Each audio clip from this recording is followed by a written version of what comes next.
Sharing is caring. আর এই হ্যাবিটটা কিন্তু খুবই গুড একটা হ্যাবিট। আর এই হ্যাবিটটা যদি বাচ্চাদেরকে শেখানো হয় তাহলে তো খুবই ভালো। তো হ্যালো এভরিওয়ান, কি অবস্থা সবার? Welcome to my page Tisha's blog. আজ শনিবার, সকাল এখন 10টা মতো বাজে।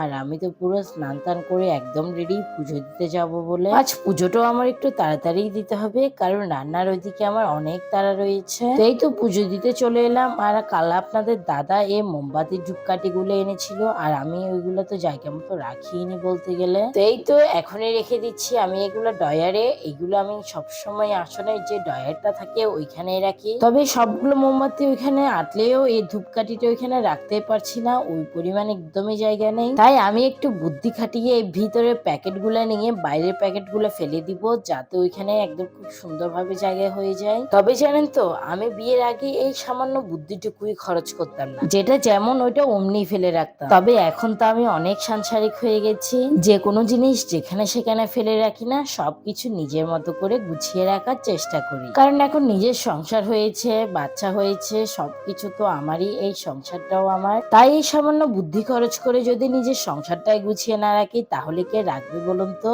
আসলে আমি এই সংসার জীবনে এসে অনেক কিছু শিখেছি, অনেক অভিজ্ঞতা অর্জন করেছি। আর এই যে দেখুন, এখন খুব সুন্দরভাবে এটে গেল সবকিছু ওই ডয়ারে। তো সবকিছু গুছিয়ে গাছিয়ে রাখার পরে আমি তো আসনটাই দিয়ে দিলাম। আর একটু আজকে মন খারাপ, কারণ আজকে ফুল পাইনি আসন দেওয়ার সময়। তো পুজোটাও দেওয়া শেষ হয়ে গেলে আমি এদিকে রান্নার রুমে চলে এলাম। আর রান্নার রুমে তো ভীম সাবানটাই শেষ, তাই ভীম সাবানটা বের করে নিচ্ছি। আর এই যে ওই দিন একটু সবজি রান্না করেছিলাম, আর সবজি রান্না করার ভিডিও তো আমি আপনাদেরকে আগে শেয়ার করেছি, তাই আর এই ভিডিওতে দেখিয়ে আপনাদেরকে বোর করছি না। তো এদিকে রান্না বান্না প্রায় শেষ, এখন একটু আরিশের কাছে চলে যাব, আরিশকে একটু আম খাওয়াবো। আর এদিকে দেখুন আরিশের কাণ্ড, তাকে আমি আম খাওয়াতে এসেছি আর সে আমাকে খাইয়ে দিচ্ছে। আসলে এটাই হচ্ছে শেয়ারিং ইজ কেয়ারিং। আর এই বিষয়টা কিন্তু খুবই ভালো একটা বিষয়। মানে হচ্ছে আপনি কোনো কিছু খাওয়ার সময় অন্যকে শেয়ার করে খাচ্ছেন, ওর প্রতি কেয়ার দেখাচ্ছেন। আর এই হ্যাবিটটা যদি আপনি বাচ্চাদেরকে ছোট থেকেই শেখান তাহলে কিন্তু বাচ্চারা খুবই পজিটিভ একটা জিনিস শিখবে। আর এই হ্যাবিটটা যেহেতু তারা ছোট থেকেই শিখে আসছে, বড় হলেও তাদের এই হ্যাবিটটা রয়ে যাবে। তবে এখানে অনেকেই বলবে যে বাবা মাকে তো সব বাচ্চাই খাইয়ে দেয়, তবে অন্যদেরকে কজনই বা খাওয়ায়? তবে আর শুধু বাবা মাকেই না, তার ঠাম্মি,